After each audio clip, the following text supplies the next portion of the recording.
Hello student, आज हम करेंगे एटॉमिक एंड मॉलिक्यूलर फिजिक्स की यूनिट फर्स्ट की कुछ topics. Let's start with very basic introduction. What is spectroscopy? Spectroscopy is that branch of physics which deal with the observation and interpretation of radiation emitted and absorbed by the atom and molecule and throw light on their structure. Okay, तो क्या कहा है कि किसी भी atom या molecule से जो रेडिएशन एमिट होते हैं या फिर वो जो रेडिएशन एब्जॉर्ब करते हैं उनको एनालाइज करने की स्टडी को हम कहते हैं स्पेक्ट्रोस्कोपी।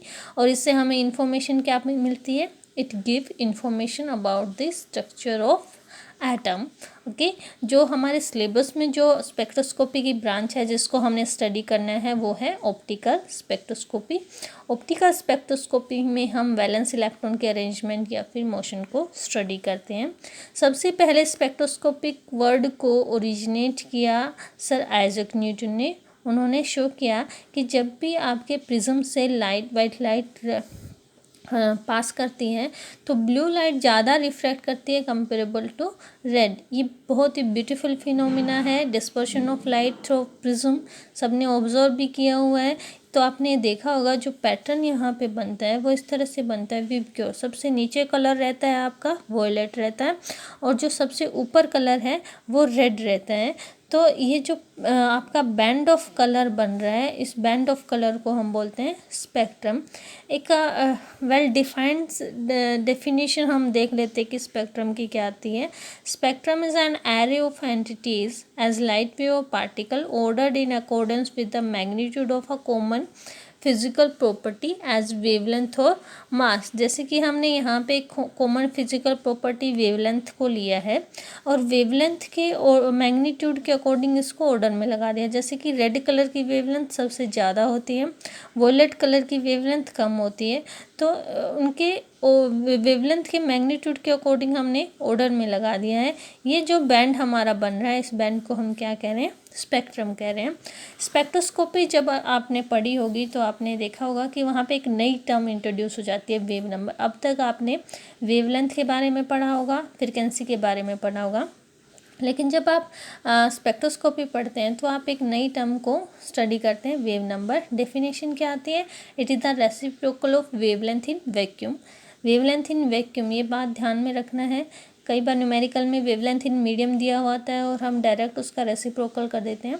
तो पहले आपको क्या करना है? वेवलेंथ इन मीडियम को वेवलेंथ इन वैक्यूम में कन्वर्ट करना है, उसके बाद रेसिप्रोकल करना है। ओके, इसको डिनोट किया जाता है न्यू बार से और इसकी जो यूनिट होगी, क्योंकि ये क्या है आपकी नंबर ऑफ वेव पर मीटर या फिर पर सेंटीमीटर, तो यूनिट क्या होगी आपकी? मीटर इनवर्स या फिर सेंटीमीटर इनवर्स। जैसे आपको रिलेशन पता है कि आपकी जो फ्रिक्वेंसी है न्यू और जो वेवलेंथ है लैम्डा, उनमें रिलेशन क्या होती है? Nu lambda equal to v. V is the phase velocity in medium.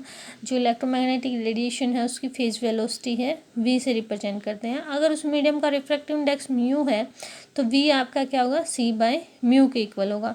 हम अब देखेंगे कि आपको वेव नंबर स्टडी करना क्यों ज़्यादा इम्पोर्टेंट है कंपेरेबल टू फ्रिक्वेंसी या कंपेरेबल टू वेवलेंथ।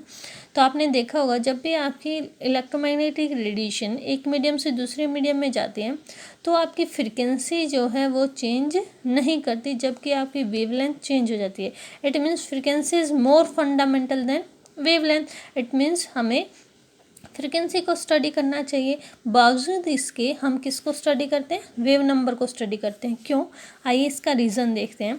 जैसे कि मैंने ये रिलेशन लिखा है nu lambda equal to v. अगर आप वैक्यूम की बात करें तो ये रिलेशन ऐसे लिखा जाएगा, nu lambda in vacuum equal to c. अब यहाँ पे देखो नोटेशन में ही लैम्डा के साथ वैक्यूम लिखा है बट न्यू के साथ यानी फ्रिक्वेंसी के साथ वैक्यूम नहीं लिखा, क्योंकि फ्रिक्वेंसी आपकी चेंज नहीं होती जब एक मीडियम से दूसरे मीडियम में आपकी इलेक्ट्रोमैग्नेटिक रेडिएशन जाती है, सिर्फ वेवलेंथ चेंज हो जाती है। इसलिए हम लिखते हैं nu lambda in vacuum equal to c. अगर आपको एयर एज ए मीडियम दिया हुआ है तो nu lambda in air equal to velocity in air, और वेलोसिटी इन एयर क्या हो जाएगी इस रिलेशन से? C speed of light divided by refractive index of air. अब इसको और इसको कंपेयर करें अगर यहाँ से तो हमारी फ्रिक्वेंसी जो आ जाती है वो किसके इक्वल आ जाएगी? C by mu in air, lambda in air. और यहाँ से लैम्डा इन वैक्यूम क्या आ जाता है? 1 by lambda in vacuum is nu by c, और यहाँ से अगर न्यू बाय सी निकाले तो हमारा 1 बाय लैम्डा इन वैक्यूम आ जाएगा, जिसको आप क्या बोलते हैं, wave number nu bar equal to 1 by lambda in vacuum which is nu by c, और न्यू बाय सी की वैल्यू यहाँ से क्या आ जाएगी, 1 bye mu in air lambda in air.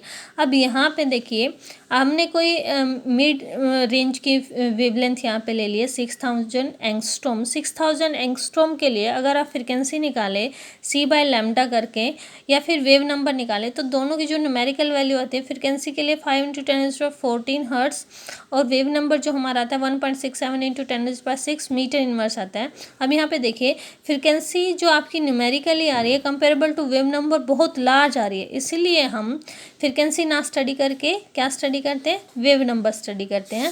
Our next term is atomic spectra.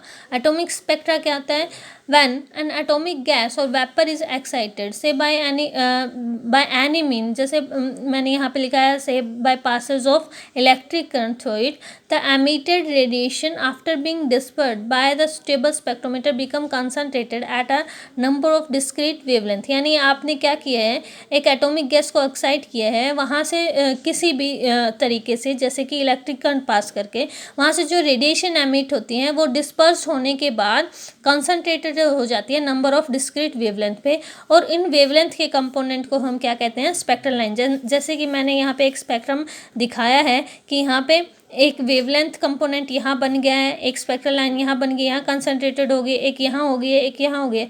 तो इस तरह का जो पैटर्न हमें मिलता है इन सभी की फैमिली को, यानी पूरी स्पेक्ट्रल लाइन की फैमिली को आप क्या कहेंगे, एटॉमिक स्पेक्ट्रा या फिर लाइन स्पेक्ट्रा। तो ये हमें क्या मिलता है, एटॉमिक स्पेक्ट्रा मिलता है। एटॉमिक स्पेक्ट्रा को स्टडी करना क्यों इतना इम्पोर्टेंट है, क्योंकि डिफरेंट काइंड ऑफ एटम्स के जो एटॉमिक स्पेक्ट्रा होते हैं वो अपने ओन करेक्टरिस्टिक्स रखते हैं, यानी एक एटम का एटॉमिक स्पेक्ट्रा उसकी करेक्टरिस्टिक्स को बताता है।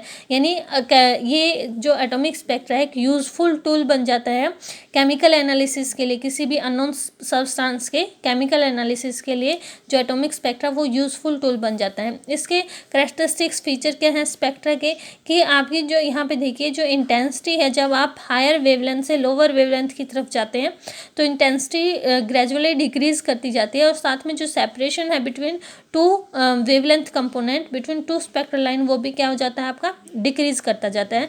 ये मैंने इस तरह से क्यों ड्रॉ किया है वो हम आगे पढ़ेंगे नेक्स्ट लेक्चर में। आई होप आपको बेसिक टर्म समझ आ गई होंगी। Let continue with next lecture.